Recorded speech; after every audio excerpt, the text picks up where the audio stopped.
Good day everyone, welcome for another video.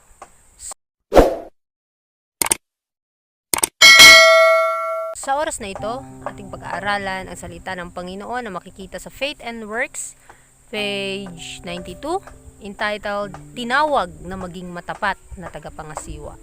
So, mga kapatid, atin po itong pag-aralan na tayong lahat ay tinawag ng Panginoon para sa kanyang gawain, na maging tagapangasiwa ng kanyang tungkulin. Sinasabi sa first slides, tinatawag ng Diyos ang mga pinagkatiwalaan niya ng kanyang mga pag-aari na pawalang sala, ang kanilang sarili bilang mga tapat na katiwala.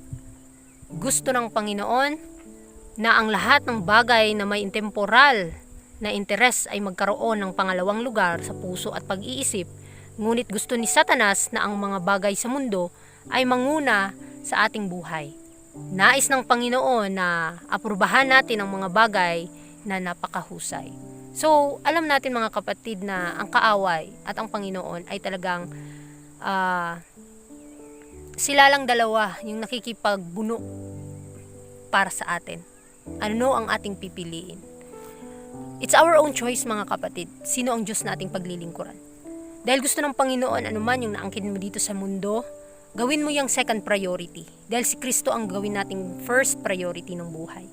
At gawin natin ang pinakamahusay na bagay. Kung ano yung nagbibigay kaluwalhatian sa Panginoon, yun po ang ating gagawin. Dahil gusto ng Panginoon at tinatawag niya tayo na maging tagapangasiwa sa kanyang gawain upang ang lahat ng ating mga gagawin ay magbibigay kalugod-lugod sa kanyang banal na pangalan. Dahil sa ating buhay sa mundong ito ay lumilipas lamang. Kinakailangan na magamit natin ang mga bagay dito kung ano ang nararapat at ano ang tama at ano yung katanggap-tanggap sa harap ng Panginoon. Sinasabi pa dyan na ipinakita niya sa atin ang salungatan kung saan dapat tayong lumahok. Inihayag ang katangian at plano ng pagtubos. Inilalantad niya sa iyo ang mga panganib na iyong makaharap, ang pagtatakwil sa sarili na kakailanganin at hinihiling niya sa iyo na bilangin ang halaga. Tinitiyak sa iyo na kung masigasig kang makikibahagi sa labanan, ang banal na kapangyarihan ay sasamahan ng pagsisikap ng tao. Napakaganda po ang pangako ng Panginoon, dahil hindi niya tayo pababayaan na makipaglaban sa ating mismong sarili sa kaaway ng mundo. Tingnan nating mabuti. Ang Panginoon ay gumawa ng paraan para tayo ay maligtas, para tayo ay hindi mapahamak sa darating na kawakasan. At sa ating choice po, sa ating pagpipili kung ano ang dapat nating gawin. Dahil magiging epektibo lamang ang gawain ng Panginoon kung ang kanyang kalooban ay sasamahan ng pagsisikap ng bawat tao. Kaya sa ating buhay, kung gusto nating makamit ang kaligtasang ito, makipagtulungan po tayo. Makipag-cooperate po tayo sa ating Panginoon na siya ang naglaan ng daan at inilantad niya na sa atin kung ano ang tama at kung ano ang mali. Ang atin lang kung papaano natin i-exercise ang mga kaloob ng Panginoon sa bawat isa sa atin. At sinasabi pa dyan na ang pakikidigma ng Kristiyano ay hindi isang pakikidigma laban sa laman at dugo, kundi laban sa mga pamunuan, laban sa mga kapangyarihan, laban sa espiritual na kasamaan sa matataas na dako. So tayo ay nakikipaglaban sa espiritual na pakikipaglaban. So kinakailangan sa buhay natin ngayon ay talagang makipag-communicate na po sa ating Panginoon. Siguraduhin na po natin ang ating mga sarili kung ano na po ba o saan na po ba tayo banda na panahon. O sa ating mga puso, buhay pa ba tayo spiritually? Or kahit nabubuhay tayo ngayon sa mundong ito, baka patay na ang ating spiritual. Ito po yung nakakatakot. Kaya kapag tayo ay nakipag-cooperate sa Panginoon, ito yung lagian niya paalala sa atin na sa ating buhay ngayon sa mundo ay tayo'y dumadaan lamang at naghihintay tayo sa kanyang pagparito. Kinakailangan na padaliin din natin ang kanyang pagdating. Hindi lamang tayo naghihintay, kundi tayo ay gumagawa sa gawain ng Panginoon. So sinasabi pa dito sa salita ng Panginoon na ang Kristiyano ay dapat makipaglaban sa mga supernatural o sa hindi supernatural na puwersa Ngunit hindi siya dapat pabayaang mag-isa upang makisali sa labanan. Ang tagapagligtas ay ang kapitan ng kanyang kaligtasan at kasama niya ang tao ay maaaring higit pa sa manlulupig. So mga kapatid, sa buhay natin dito na ang mga bagay na ninanais natin nawa ay mag-cover ito ng willing God's will, mga kapatid, kung ano yung kalooban ng Panginoon. Dahil kapag tayo ay makikipag-cooperate sa gawain na iniatas niya sa atin, sa gawain ng pagtatapos, sa pagliligtas sa bawat kaluluwa, higit pa tayo sa mananalo, sa mananaig sa mga huling araw. Dahil kinakailangan ng Panginoon ang kooperasyon ng bawat isa. Kaya tayong nakakaalam ng katotohanan, mas obligado tayong gumawa sa bukiran ng Panginoon at panatilihin nating mapabanal ang ating mga puso. Kaya kung anuman ang ating iniisip, ang ating mga sinasalita, ay ito'y nakiugnay o may iugnay natin sa kalooban ng Panginoon.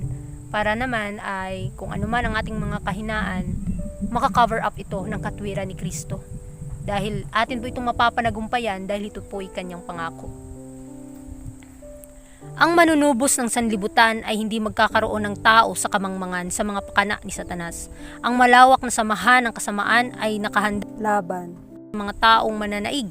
Ngunit nais ni Kristo na tumingin tayo sa mga bagay na hindi nakikita sa mga hukbo ng langit na nagkakampo sa palibot ng mga umiibig sa Diyos upang iligtas sila. Mga kapatid, isa po itong paalala sa atin na anuman ang ating sitwasyon dito sa mundo, kapag tayo ay tumitingin sa mga bagay na hindi nakikita, makikita natin mga kapatid kung may spiritual discernment tayo sa buhay, malalaman natin ano yung kalooban ng Panginoon sa atin. Magagawa natin ano ang kanyang gustong gawin para sa atin. At tingnan nating maigi, mag-focus po tayo sa mga makalangit na bagay, sa spiritual na bagay. Tingnan natin ang ating mga sarili kung buhay pa ba tayo sa harap ng Panginoon. Kaya kung tayo ay umiibig sa ating Diyos, kinakailangan na makipag-cooperate po tayo sa Kanya. Ating i-behold always ang Kanyang karakter upang maging successful po ang Kanyang gawain sa atin. At marami tayong mga kaluluwang maidadala sa paanan ng ating Panginoon para sila din ay makatanggap ng kaligtasan na ating natanggap. Ang mga anghel ng langit ay interesado sa ngalan ng tao. Ang kapangyarihan ng omnipotence ay nasa serbisyo ng mga nagtitiwala sa Diyos. Ang Ama ay tinatanggap ang katwiran ni Kristo alang-alang sa kanyang mga tagasunod. At sila ay napapaligiran ng liwanag at kabanalan na hindi maaarok ni Satanas. So mga kapatid, wala pong magagawa ang kaaway kung gustong-gusto ng isang tao na kilalanin si Kristo, kilalanin ang Diyos sa kanyang buhay. Kapag gustong-gusto natin na o hinahangad talaga natin na maging banal sa harapan ng Panginoon, magagawa po natin ito. Dahil binigyan niya po tayo ng paraan, binigyan niya po tayo ng kakayahan na makamit ang kaligtasan na ito. At tandaan natin, pinipili po tayo ng Panginoon mula sa kadiliman tungo sa kanyang kagilagilalas na liwanag. Dahil nakakaalam ang Diyos sa ating mga puso kung anong laman nito. Kaya kung anuman ang mga depekto ng ating pagkatao, inaalis yan ng Panginoon. Masakit sa atin yan personally, but if we focus the image of Christ, mga kapatid, hindi na po tayo masasaktan. Dahil hindi hihinto ang banal na espiritu na kikilos sa ating mga buhay at hindi ito maaarok ng kaaway, anuman ang ating sitwasyon sa buhay. Kaya makipag-cooperate po tayo sa gawain ng Panginoon dahil tayo tutulungan niya in times of trouble. Sabi pa dyan na ang tinig ng kapitan ng ating kaligtasan ay nagsasalita sa kanyang mga tagasunod na nagsasabing, lakasan mo ang iyong loob, dinaig ko na ang mundo. Ako ang iyong depensa, sumulong ka sa tagumpay. Napakaganda po yung ganitong salita ng Panginoon. Pangako niya sa atin na sumulong tayo sa gawain ito dahil alam natin kung sino ang Diyos nating pinaglilingkuran, alam natin ano yung mga ginagawa natin at alamin din natin kung saan tayo patutungo. Dahil sa choice natin mga kapatid, sino ba naluluwalhati sa bawat gawa na ating nagawa? Nangako ang Panginoon na kung gagawa tayo na para sa Kanya, Siya ang ating depensa. Siya ang ating tagapagligtas. At sa Kanya lamang tayo aasa.